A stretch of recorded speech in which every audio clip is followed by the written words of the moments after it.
Hi, everybody, and welcome into this latest edition of the Michigan State Spartans Insider Podcast. I'm your beat reporter for Michigan State Spartans on SI, Aidan Champion. I know I said we're directing attention away from basketball, focusing on football with fall camp now. I mean, it's here. Players are reporting to camp today, and practice begins tomorrow, but we'll have plenty of football to talk. I did get an idea of what I want to discuss with basketball in terms of this non-conference schedule because we recently got confirmation that Michigan State will be playing UConn in an exhibition, a home and home exhibition series. Another just brutal matchup for the non-conference schedule. Won't be an official part of the schedule, but just another one of those tough games that Michigan State will have to deal with before conference play, and they may be better off for it or may hurt them. Uh, you can That can take quite a toll on you before you go into the most crucial part of your season. UConn going to be probably a top 10 team, or I'm sorry, top five, probably a top five team going into the season. Took a step backward last year after winning back-to-back national titles, but will be back. That's certainly not an opponent that should be over and won't be overlooked going into the season. They'll be back in contention for a national title. Fortunately, will not count on the Spartans' record, which is big because I think of all the non-conference teams that Michigan State plays, this is the one you're most likely not to beat. Um, and so big time exhibition game there. I mean, it is fun that Michigan State will get that level of competition in an exhibition game. We saw something like that a few years ago with Tennessee, um, but this should give them kind of a wake up call if they need it when they get into non conference play. So I want to look at what are the realistic expectations for this non conference slate because there's a real danger here where you could be going into January with as many as maybe four losses, which that's the downside of the non-conference schedule, right? Is you if things go south, you're hit immediately. Um, you're immediately put in a bit of a hole there that you got to crawl out of. That automatically, it can take away your confidence. You got to play a little catch up amidst a really tough Big Ten schedule. So, looking at Kentucky Champions Classic, Michigan State, you know, is a regular in the Champions Classic, and that's always a game. No matter what Michigan State team you've got, you've always got a fighting chance. And we don't necessarily know yet what we're going to have with this Michigan State team, returning some key guys, but also lost some key guys. Some turnover there. You're bringing in some solid freshmen, particularly Cam Ward, who's expected to be a significant contributor behind Jackson Kohler. But big thing is you've got experience. One experience from last year's team that went to the Elite Eight and won a Big Ten title. You've got experience with Trey Fort, a lot of experience with him. Divine Ugochukwu will be backing up Jeremy Fears. Experience with him as who got some starting time last year as a freshman at Miami, albeit Miami, very bad team last year, but nonetheless, that's vital experience. Lose Caleb Glenn, which really hurts, but I think this team can manage without him. But yeah, this Kentucky matchup, Kentucky's going to be tough. Um, they're anticipated to be ranked going into the year, and like I said, I mean, you've always got a fighting chance. Um, Kentucky was one of those teams though that really prospered from the transfer portal this offseason. A lot of turnover there. And I mean, that's the name of the game with a lot of opponents on Michigan State's schedule is, um, just a lot of these teams were transfer portal winners. Um, Almost all of um, Kentucky's starting lineup projected to be transfers. So that can play into Michigan State's favor, though, considering the this will be early in the year, so there will still be some unfamiliarity there that Kentucky will need to get worked out. Michigan State, like I said, some key returners. There is some good familiarity, not just between the really four guys who were major contributors on last year's team, Jeremy Fears, Cohen Carr, Carson Cooper, Jackson Kohler, but you also got Kurt Tang, who got to experience all of that, didn't play that much, and Jesse McCulloch.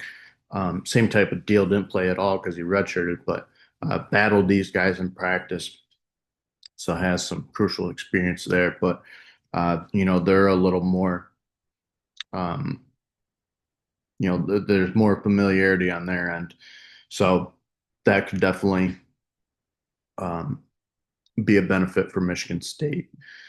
So that game, you know, really a toss up, but definitely one that I think Michigan State uh, could win.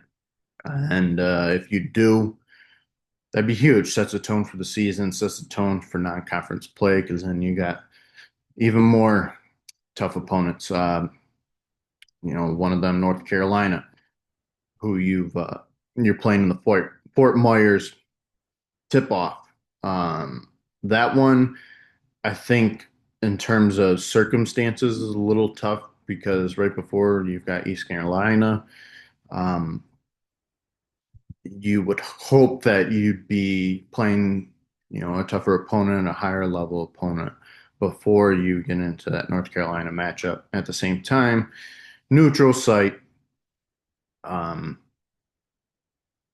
and North Carolina, another team that um, will have to is relatively new, um, but they will more than likely be ranked. I shouldn't say more than likely, but certainly could be ranked. Um, got some transfers, and then um, a major incoming freshman with Caleb Wilson, one of the top prospects in the 2025 class. So again, Michigan State kind of has the upper hand in that regard with bringing back guys who were on last year's team. That one definitely could see Michigan State winning, especially at a neutral site. Um, so, there's a path where you can start this non-conference schedule off the right way, but then things get pretty tough. I, I'm I shouldn't say then because we don't necessarily know when they'll be playing Arkansas, but so that could be before. But I'd expect it. I would think it'd be in December. Don't know yet, but Arkansas, had a great first year under Calipari, and exceeded expectations. They're expected to be back, expected to be, um, a top 15 team, could sneak into top 10 going into the year, but um, that's going to be a tough one. But Michigan State does host them, and that's huge. That's absolutely huge. You'll be at the Breslin, and the crowd will be pumped up for that one. Calipari Izzo, that's one heck of a matchup. Two legends, and just another one of those kind of toss-up games. Um, but I think another one where Michigan State has the advantage with being at home. Um, but but it will be a tough one. That one I think will be a major measuring stick to see where Michigan State is um, at that point in the season. Again, depending on when it is exactly, but um, uh, that one is definitely going to be still be a fun one, um, but a good one to have on their schedule. Um, and so that will be one I'll be looking forward to personally. And then last but not least, Duke. That will be very tough. Again, another one you're hosting, which is big time. I don't see them winning this one at their place, but at the Breslin Center, definitely have a shot. Um, at the same time, Michigan State, Duke's got their number, and we'll definitely have to bring it. That's a game where you can't afford to make many mistakes, and um, you know Duke comes off Final Four appearance, expected to be competing again um, for maybe they don't get back to that point, um, but definitely could be a team that you know we're looking at come March and saying they should be considered um, one of the teams that's going to make some noise in March, and it's Duke. So that's something you can almost always count on. But they've got Cameron Boozer, one of the top prospects from the class of 2025. Um, and then some other key guys. Um, they're a team that will also be returning some key guys from last year. So there's that experience from um, a deep tournament run like Michigan State has. That one, I would say, I would give to Duke, but all of these, I mean, it's very hard to say considering we don't know what team we're going to get this year with Michigan State. But all of these, you can make an argument for Michigan State. And I think when you look at it that way, fans should feel a little more encouraged about what's going to be a gauntlet of a non-conference schedule. Um, so there's a path here where things can go very well for Michigan State before it gets into Big Ten play, but um, it's also a route where things go south if this isn't the Michigan State team that it could be.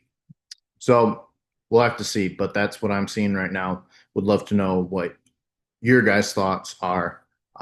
As always, thank you for tuning in. Very much appreciate your engagement. You can read all of our content on Michigan State Spartans on SI.